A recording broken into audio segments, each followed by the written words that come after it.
బైబిల్‌లో రాయబడిన ఈ యొక్క అధ్యాయం అనగా కీర్తనల గ్రంథం 143వ అధ్యాయం.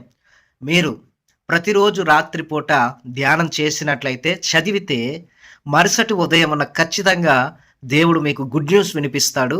అనగా మీరు మంచి సమాచారాన్ని, మంచి వార్తలను మీరు వింటారు. మేబీ ఇదిగో మీకు ఉద్యోగం వచ్చిందని అనే గుడ్ న్యూస్ మీరు వింటారు.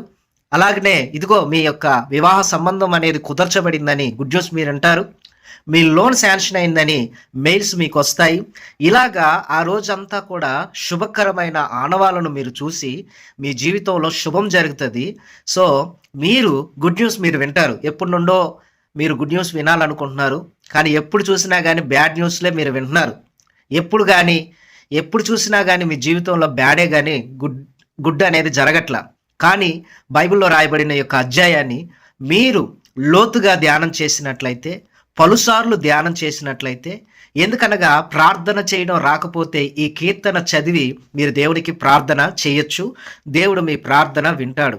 కీర్తన గ్రంథం 143వ అధ్యాయం పూర్తి విశ్లేషణ ఈ యొక్క వీడియోలో మనం తెలుసుకుందాము. సో మీరు ఇంతవరకు బ్యాడ్ న్యూస్లు మీరు వింటున్నారు.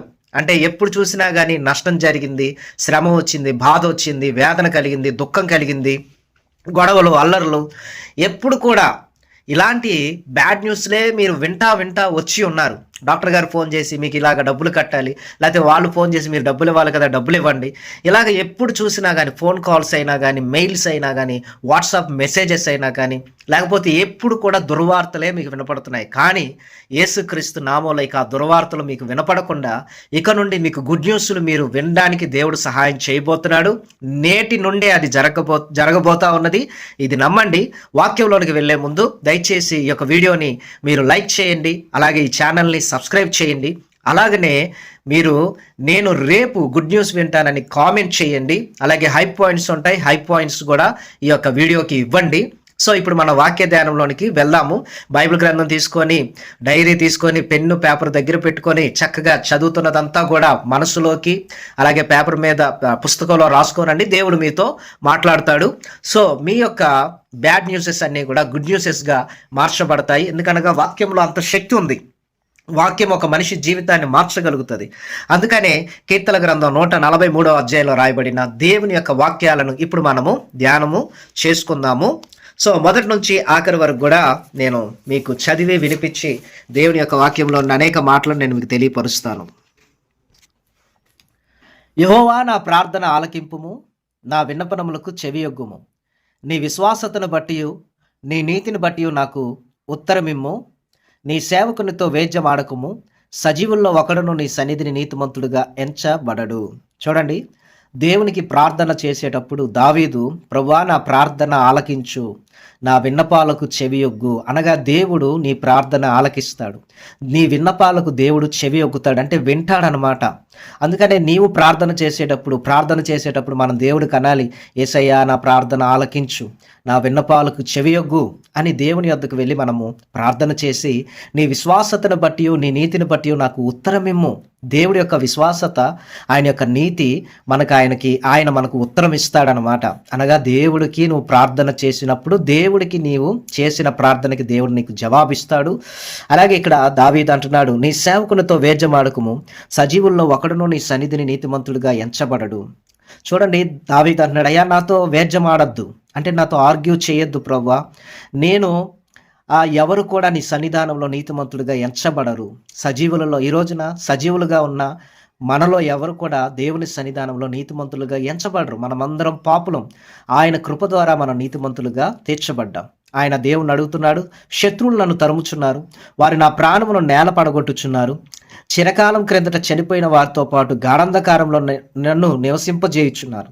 చూడండి, శత్రువులు ఆయన తరుముతున్నారట, ఆయన ప్రాణాన్ని నేలను పడగొడుతున్నారట, అలాగే గాఢాంధకారంలో ఉండేటట్లుగా ఆయన చేశారట. నిజంగానే ఈ రోజున మీ జీవితంలో కూడా మీరు తరమబడుతున్నారు, నేలన పడగొట్టబడుతున్నారు, అలాగే గాఢాంధకారంలో మీరు కూడా నివాసం చేస్తూ ఉన్నారు. దేవుడికి చెప్పు, ప్రభువా ఇదిగో అప్పుల వారి వలన తరవబడుతున్నాను, ఇదిగో శత్రువుల మూలాన నేను తరవబడుతున్నాను, ఇదిగో నేను నేలను పడగొట్టబడి ఉన్నాను, నన్ను బ్రతికించు ప్రభువా, ఈ యొక్క శ్రమల్లో నుండి ఈ కష్టాల్లో నుండి నన్ను విడిపించు ప్రభువా అని దేవుడికి నువ్వు ప్రార్థన చేయాలి. కావున నా ఆత్మ నాలో కృంగి ఉన్నది, నాలో నా హృదయం విస్మయం ఉందెను. ఆయన ఆత్మ కృంగిపోయి ఉందంట, ఆయన హృదయం విస్మయం ఉంది ఉన్నదట. ఈ రోజున మీ ఆత్మ కూడా ఈ శ్రమలు, ఈ కష్టాలు, ఈ బాధలకి కృంగిపోయి ఉన్నది. మీ హృదయం కూడా విస్మయం ఉంది ఉన్నది. పూర్వదినములు జ్ఞాపకం చేసుకొనుచున్నాను, నీ క్రియలని ధ్యానించుచున్నాను, నేను నీ చేతుల పని యోచించుచున్నాను. చూడండి, పూర్వదినాలను ఆయన జ్ఞాపకం చేసుకుంటున్నాడంట. గత కాలంలో దేవుడు ఆయనకి చేసిన మేలును, ఆయనకి జరిగిన దేవుడి కార్యాలను, క్రియలన్నీ కూడా యోచిస్తున్నాడు, ధ్యానిస్తున్నాడు. ప్రార్థన చేసేటప్పుడు మనము దేవుడు మనకు చేసిన మేలును మనం జ్ఞాపకం చేసుకోవాలి. ఆయన క్రియలను మనం మెడిటేషన్ చేయాలి. ఆయన చేతుల పనులను గురించి యోచించాలి, అంటే థింక్ చేయాలి. ఇక్కడ ఆయన చెప్తున్నాడు, నీ తట్టు నా చేతులు చాపుచున్నాను, ఎండిపోయిన భూమి వలె నా ప్రాణం నీ కొరకు ఆశపడుచున్నది. చూడండి, దేవుని తట్టు ఆయన చేతులు చాపుచున్నాడట. మరి ఈ రోజున ఎవరి తట్టు నువ్వు చేతులు చాపుతున్నావు? మనుషుల తట్టు చేతులు చాపుచున్నావా, లేకపోతే ఎవరో ఒకరికి హెల్ప్ కోసం నీ చేతులు చూపిస్తున్నావా? చూడండి, మనకు ఎవరికైనా లిఫ్ట్ కావాలంటే రోడ్డు మీద నిలబడినప్పుడు ఒక థంబ్ ఫింగర్ పైకి ఎత్తి రోడ్డు మీద అలా నిలబడితే అవతల వచ్చే వాళ్ళకి లిఫ్ట్ కావాలని అర్థమవుతుంది. సో అప్పుడు వాళ్ళు ఆగి ఆ వాహనాన్ని ఆపి లిఫ్ట్ ఇస్తారు. దేవుని యొద్ద కూడా నీ చేతులను దేవుని వైపు చాపాలి. అప్పుడు దేవుడు అనుకుంటాడు కదా, ఎండిపోయిన భూమి ఎలాగైతే ఆ నీటి కోసం ఆశపడుతుందో అలాగన నీ ప్రాణము దేవుని కొరకు ఆశపడుతున్నట్లుగా దేవుని వైపు నీ చేతులు చాపాలి. అయ్యా నాకు ఉద్యోగం దయచే, అయ్యా నాకు వివాహం జరిగించు, అయ్యా నన్ను స్వస్థపరచు, నా భర్తను మార్చు, నా బిడ్డలను మార్చు, నా భార్యను మార్చు, విడిపోయిన నా కుటుంబాన్ని కలుపుమని దేవుని వైపు నీ చేతులు చాచి నీవు ప్రార్థన చేయాలి. ప్రార్థన చేసేటప్పుడు మోకరించి ఆకాశం తట్టు చేతులెత్తి ప్రార్థన చేయాలి. యెహోవా, నా ఆత్మ క్షీణించుచున్నది, త్వరగా నాకు ఉత్తరమిమ్ము, నేను సమాధిలోనికి దిగువారి వలె కాకుండానట్లు నీ ముఖమును నాకు మరుగు చేయకము. చూడండి, ఇక్కడ దేవునికి ప్రార్థన చేస్తున్నాడు. ఆయన ఆత్మ క్షీణించిపోతున్నదట. త్వరగా నాకు ఉత్తరమిమ్ము. మనం కూడా దేవుని దగ్గరికి వెళ్ళినప్పుడు అడగాలి, అయ్యా నాకు వెంటనే ఉత్తరమి, అయ్యా వెంటనే నాకు జవాబి, ఇదిగో ఈ విషయంలో నాకు సమాధానం దయచేయి, నాకు రిప్లై దయచేయమని దేవుణ్ణి అడగాలి.